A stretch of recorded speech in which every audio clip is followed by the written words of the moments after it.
All right. And so we are back. We are back. We're going to try again. So we have been having some weather here.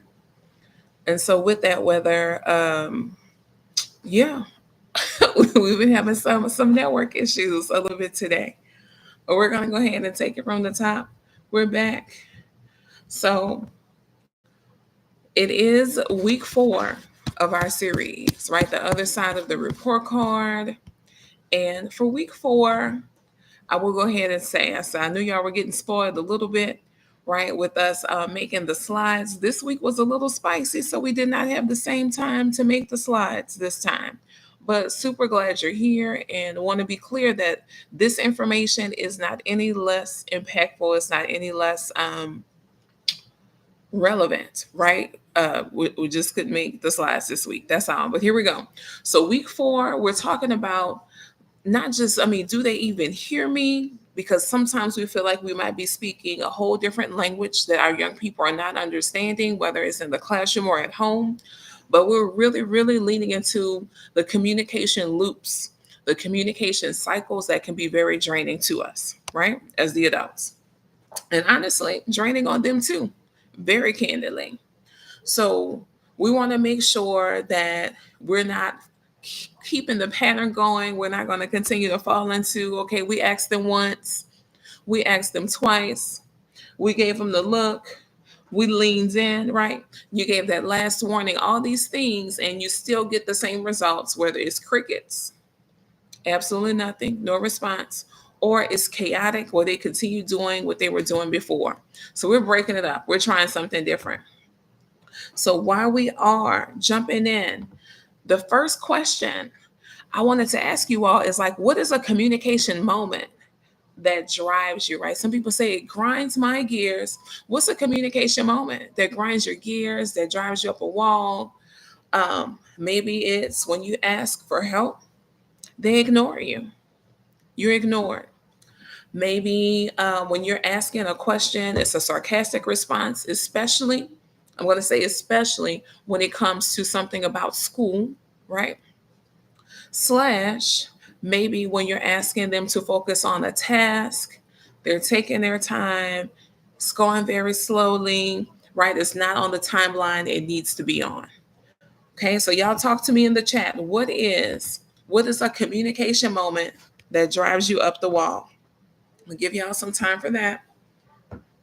And again, just reiterate that you all, while we're saying, do they even hear me? We want to make sure that we're talking about these loops, these communication loops, these communication cycles, why they're failing, and what are the 3 most common types of communication loops, okay?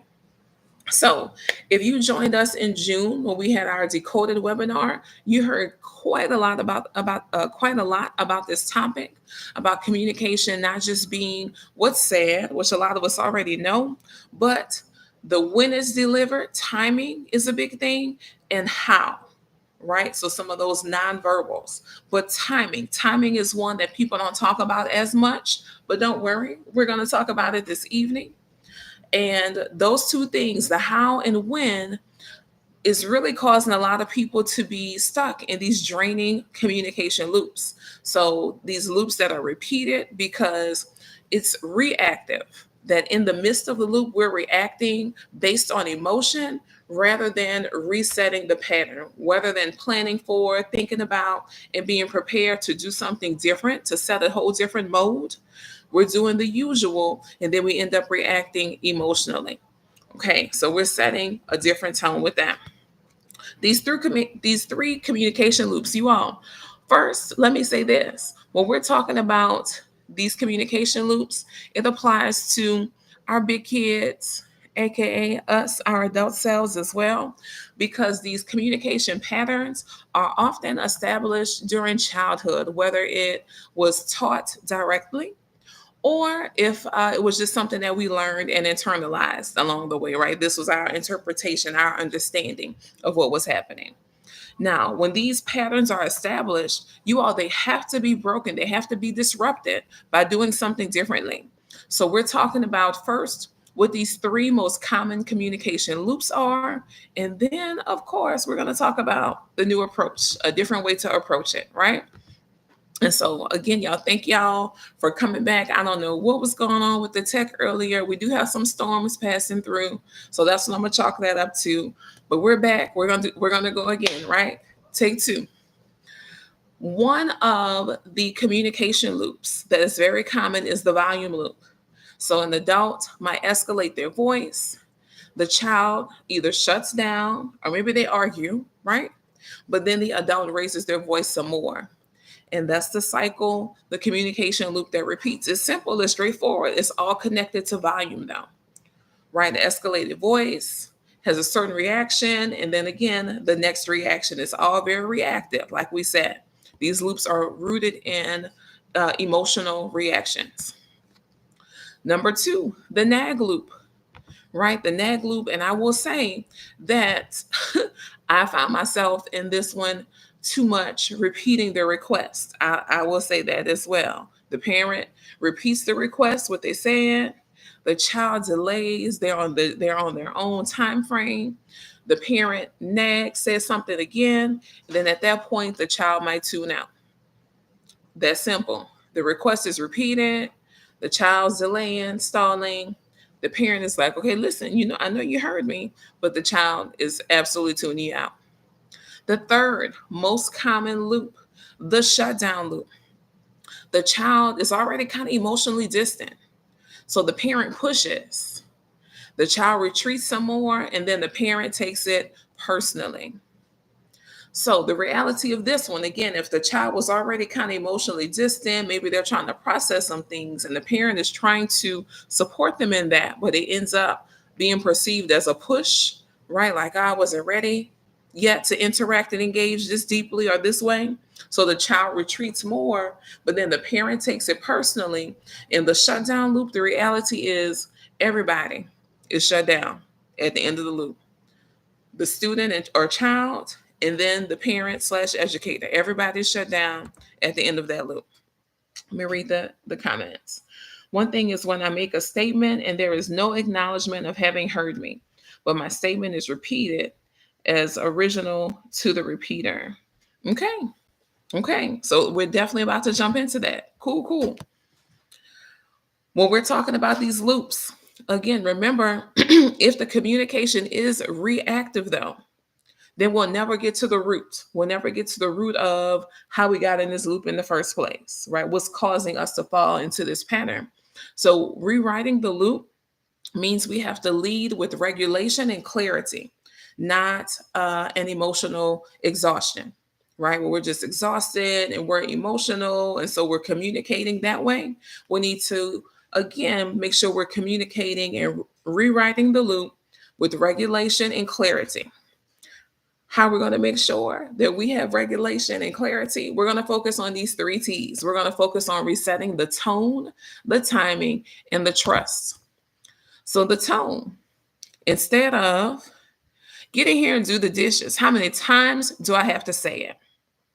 We can try, hey, listen, I know you're in your zone. I know you were in the midst of your thing, but let's knock out these dishes now so you can have your evening back. So that reset the tone. And again, that whole scenario, right, around this task getting done.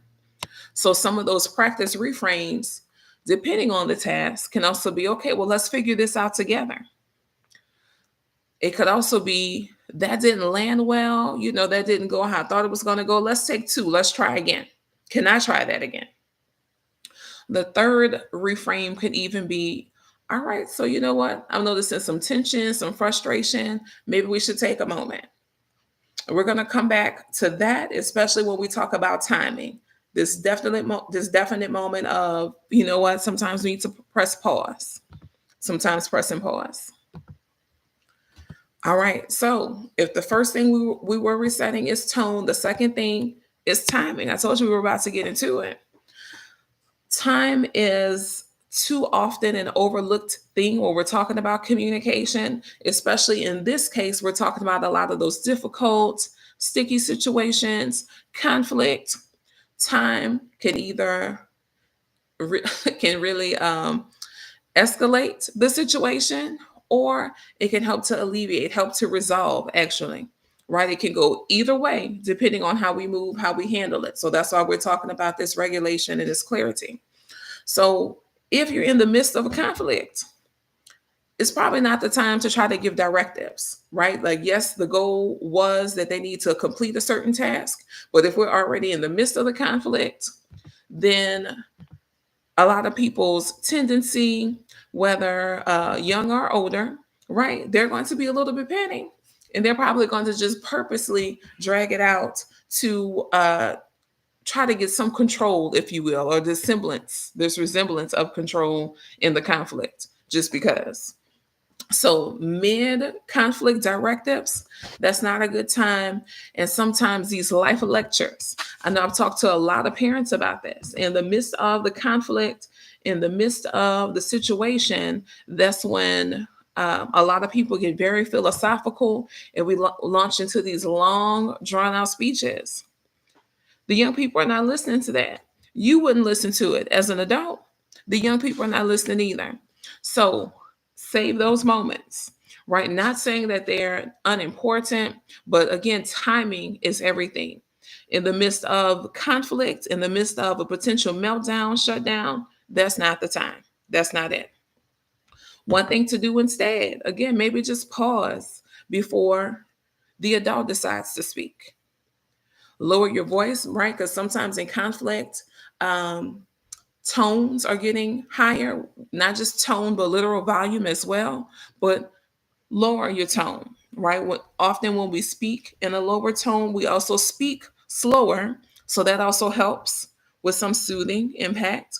But then offer space like, okay, we both can take a moment, but we're going to come back in 3 minutes. We'll come back in 5, 10, just making sure that there's a time to revisit. So everyone has space, but then there's a time to revisit, because we do want to revisit it because it needs to be addressed. But two, we want to make sure not too much time has passed where it's still relevant and still impactful, right? Okay. So we talked about resetting the tone. We talked about resetting the timing. The third thing is trust. So we're talking about trust. We're making sure we're talking about consistency over perfection. Perfection is not a thing. It's not. But we're finding this line where some adults are like, listen, that's way too much for me to even try to do. I'm not doing it. So then there's no attempt. But think of, again, this reframe of, you know what, I can be more consistent. I can do this maybe more than I have. Let me just try to get better, right, in the situation. Consistency is over perfection. If your tone or approach shifts, right? If it shifts sometimes, it shifts once. Yeah, okay. The young person, your child, is going to give you some side eye. They might be skeptical, but still stick with it. Still stick with it. When we're talking about trust isn't just about the big moments, right? It's built in how we handle the small ones, like how we say good morning, if we say good morning, how we respond when they say, oh, I forgot, oh, I left it. Those are the moments that trust is really being developed and built. We've talked about this coloring sheet example before. For this coloring sheet, because sometimes, again, as the adults, we're qualifying what is important. We're qualifying what is something that deserves a response. But we have to remember, at that moment in their lives, if they brought it to you, it's important. So they're needing help supporting the emotion that they're feeling with that. They need some effort, a plan. They need some support, and they came to you with it, with that small moment. Oh man, I left my coloring sheet on the table, right? We were coloring at the restaurant. I left it on there, right? You might want to say, listen, you have whole coloring books at home. What? But if there is some acknowledgement and I understand, you know what? Well, let's see, right? Let's see if we can go. Let's see if let's check, see if they still have it. And just going through that process, that is a very big deal. That's a very big deal, you all. So even leading up to the big moments, right? If they knew they could trust you with the coloring sheet, the older they get, The bigger the things, because they're going to get bigger, they'll trust you with that because you supported them through what we may have felt was, oh, it was a little thing, but at the time to them, it was a big thing indeed, right?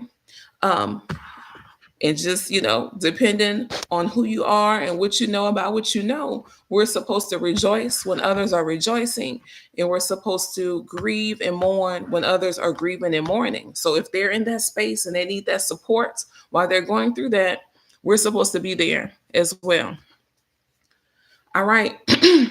So we're talking about these sticky moments, these sticky conversations, these difficult conversations. And we're talking about scripts for these moments. Now I'm gonna pause for a minute because I know sometimes people are like, scripts. Now what? Now wait a minute. But scripts does not mean fake, y'all. Scripts don't mean fake.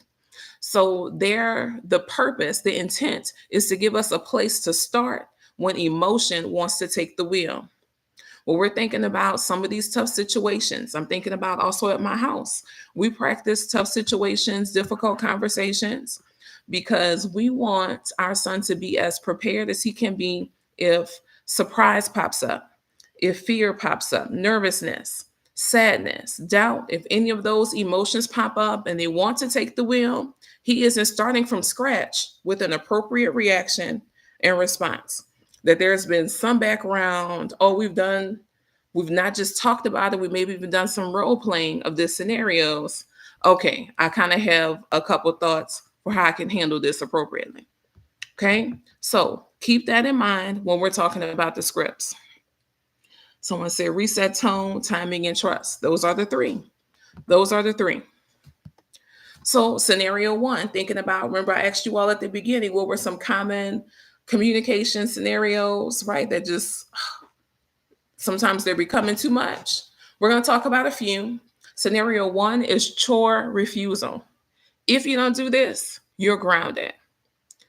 Slash, the reframe could be, you know what, we're a team here, and this is part of your contribution. So this is what you do. Now, even bonus points if you give them a choice. The choice for that situation could be, so do you want to do it now or after dinner? Right? They don't get to opt out. They don't get to say none of the above. So when? Do you want to do it now or after dinner? So it's a clear expectation of when. And then they also understand, again, the intent behind it and the reason. It's like, we're a team. This is part of how you contribute. So we need you to do this. Scenario two, sarcasm or talking back. For that one, right? And again, we're all working on the things, all of us. You better check that tone. Slash, okay, so I can hear some frustration. I can hear, I think, some sarcasm, right? So tell me what's really going on. That was a lot. That was a big reaction. What's really going on? Slash, I'm here to listen when you're ready to talk about it differently. Okay? Because again, the first reaction, again, is going to get us on that cycle, on that loop. If we want to get to the root, because if it's a sarcastic response, something like that, something else is going on. So we're trying to get to that. We're trying to get to that. We're not going to be distracted by the wall of sarcasm. We're trying to get to the cause. We're trying to see what's happening underneath. Scenario three, shutting down or the I don't know wall, right? Because I don't know. I don't know. And I've heard this a lot, and I know I've said it before. You do know, you just don't want to say it. Now, the reframe will be, now, sometimes it is hard to find words to describe. I'll be here when you're ready. Slash, sometimes giving them another way to express it. Like, okay, so take your time. Maybe you can draw it. Draw to me, draw from me how you're feeling about it, how your emotions are going right now. You can write it on a sticky note. You can send a text, right? Or let's figure out a way for you to express what's inside, because that's what's happening, is that they're having a hard time articulating what's going on with their feelings slash and or what's going on, right? So there are some emotions wheels, and I've seen the emotion wheels in some schools, and I've seen some people use them at home. There are some general ones, and there's some that are scripturally based as well. So plenty of these resources help name the emotions. They help name the feelings. and name the feelings way past sad, mad, and glad. So I always kind of joke and say, oh, we'll give them till about second grade to play with sad, mad, and glad. But from there, right, is up. So when they have more detailed recognition, more detailed descriptions, then we can be more detailed and support them and be more detailed in their response. The better they can name that emotion and express it, describe it. All right. All right. So another scenario, right? Our last scenario 4, repeated avoidance. And this could be homework. This could be, like chores, task at home. It's like you always wait till the last minute. So the reframe is, you know what? It seems like maybe this is overwhelming to you. So let's break up the steps together. / let's set a timer because it's not like a finish line. So we'll set the timer to get you started because usually just getting started, those first 7 minutes, those first 10 minutes are the hardest. So let's work on this first part together. We'll set the timer for that. Because a lot of times when we think people are stalling, it's procrastination, but it's procrastination because they feel overwhelmed, right? And I can say that from high schoolers all the way down to little people like pre-K people. That sometimes it's like I just don't know where to start, so I don't hear you. I want to work on something else. I want to do something else because it's literally overwhelmed. I need a plan for where to start, how to do it. So this next part, well, we're talking about these communication loops. We talked about the 3 most common. We talked about some common scenarios. We talked about things to reset, right? Our tone, our timing, and in the trust. You all, we still have to have a plan for when we mess up. Because remember, we say consistency over perfection. So when we mess up, notice I said when, because it's not going to be perfect. But when we mess up, making that a normal part of the process, that there's a flow and expectation for that. So again, you know what? I don't like how I said that. Let me try it again. Let's take 2. Let's try again. We're leading with accountability versus blame when we take this approach. Making sure that we invite the child, whether it's our students, our child at home, to tell them, right? Invited them to tell us basically how a moment landed. Let's think about how different that is, right? Like if I say, okay, well, I didn't like how they landed, but if they were good, then that's interesting. That's something to talk about, but still a perspective thing of, you know what, I wanted it to sound more like this. And when we say inviting your child to tell you how a moment landed, not just, okay, I spoke my piece, actually ask the question. Actually check in and ask that question. Like, how did it hit you? How did it land on you? How did you feel about the way I said that the first time? Okay. This last part, when we mess up, another tip is a very, very big deal. Very, very big deal. Because it happens a lot and just in conversation, right, that I've had with parents, that this part can like undermine the whole process, honestly, if we don't nail this last part. So resisting, fight the feeling, y'all. Resisting the feeling to defend your intention. Prioritize how it felt for them. If the young person said, well, it really felt like this, and if it's like, well, what I was trying to do was, right, if you're explaining and that explanation is going to come across as you justifying, then that's undermining a lot of the process that you're working on, the tone, the timing, and the trust. So fight that feeling to justify / to defend your intention. Just listen, prioritize how they felt in that moment. Prioritize that. Okay. Someone said, sounds like the kids' version of adult procrastination. Exactly. And so again, we keep talking about these patterns and these loops. So for a lot of adults, that's the reality. They're overwhelmed. They don't know where to start. And so it's a shutdown, and I don't know, because they kind of just want it to go away, or they're avoiding the task. Same kind of thing. That's exactly what happens. All right. So, yeah, every time that we're working to repair, like we talked about those tips, right? Making sure we're inviting the child to tell how the moment landed, making sure we're resisting, fighting that feeling, to defend our intention, prioritizing how they felt, how it felt for them, the process. When we repair with them, we're teaching them how to try again. If we're like, take two, take three, take 25, whatever it takes, whatever take you're on, whatever it takes, we're teaching them how to try again, and how to try again, not just with us, but with themselves. As we're modeling, we talk about this a lot, as we're modeling, you know what? Okay, I'm working on it. It's not perfect, but that's okay. Then they're going to learn to extend that same grace to themselves, but still also work in the process to do the work. So, what you can do next, three things really quickly, three shifts for this week.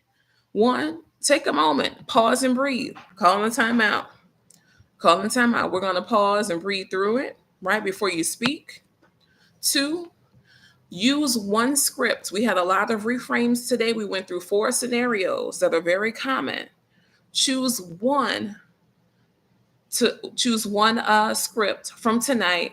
Don't try to overhaul everything, you all. Start small. Don't try to do everything all at once. That's overwhelming. That's when you end up getting stuck and you may do nothing. Do one. Do one. But also the third thing is notice what's working. Notice what's working. I want you to catch those moments of respectful listening. Catch the calm effort. Comment on it. Speak on it. Or even those, I'll try it again. Because even if they heard and saw, right, and worked with us, while we said, oh, we'll try it again, then we'll start to see and hear that from them as well. Comment on and catch those moments, right? Hold space for those moments. The adult accountability goes a long way in building trust. Then asking the child how a comment request landed is huge. Yes. So just thinking about, so a lot of this reflection is, just conversations with peers, other adults, just period. And we're thinking about how much of a shift sometimes we would have wanted, right? When you see some of these TV shows and people are trying to talk to their parents about just, certain things, maybe growing up, and the parents not trying to hear it, even though these are adult children now commenting on even their experiences, but just thinking about how differently the story, quote unquote, the narrative could have gone had some of these things been asked earlier, right? And some adjustments, if possible, if reasonable, were made, versus now people in their 50s talking to their parents, and like clearly the childhood part is over. So now what? Then that can make things more difficult. But just think about posing those questions and asking, and being authentic and asking. Don't just ask to add to check a box, but literally asking to gain insight. It is huge. It doesn't happen a lot, right? Some people, depending on how frequently you want to do it, some people have things that they do monthly that's in their calendar. Like for some people, it's update a resume. For some people, like this is the day I change my filter in my, my air filter. Just something, but something that depending on how often you want to do it, if it's monthly, if it's weekly, put it on the calendar. I know my accountability partners and I would say if it's not on the calendar, it's not real. It's not. So if you're super serious about it, schedule for it, plan for it so you can check in. Put it on the calendar. Now, with that in mind, we have a couple of things. We've been talking about a lot of our resources that we've been creating and have created in the past, though, but especially time to use them during the summer. One of those being the Parent SEL bundle. So this is many tools for moments like this to continue the conversations, to help bring some lightheartedness to some of it, right? Definitely to build some perspective and gain some insight. And so if you click our bio link, you'll see the link for that. But then also to join our Parenting by Design cohorts. So this is like the support group you didn't know that you needed. And I've been saying we're going to start at the later in the summer. We're officially going to start on September 7th. Okay, that'll be the first day, that evening of the Parenting by Design cohort. So the bio link has those details there as well. So click that, learn what's going on, read up, slide in our DMs if you have any questions. And just kind of closing this out with this thought, you all, that when we're talking about these loops, these communication loops and patterns, that each layer of the process is important because each person in the process is important. So the adults and the kids, neither side is invisible. Okay. So when we change the pattern, we change the connection. Next week, week 5, if y'all believe it already, this is week 5 in this series coming up. We're going to talk about the invisible loads that parents and the young people carry. Because a lot of time, right, that's causing and guiding a lot of the interaction, again, kind of a lot of the reactive space. So the building the awareness of the invisible loads that the adults and the youth are carrying. That's what we're leaning into. Thank y'all so much for coming back, right, despite the tech issue. And I hope to catch you next time at 6 o'clock for real next week. See you soon. Bye-bye. Thank you.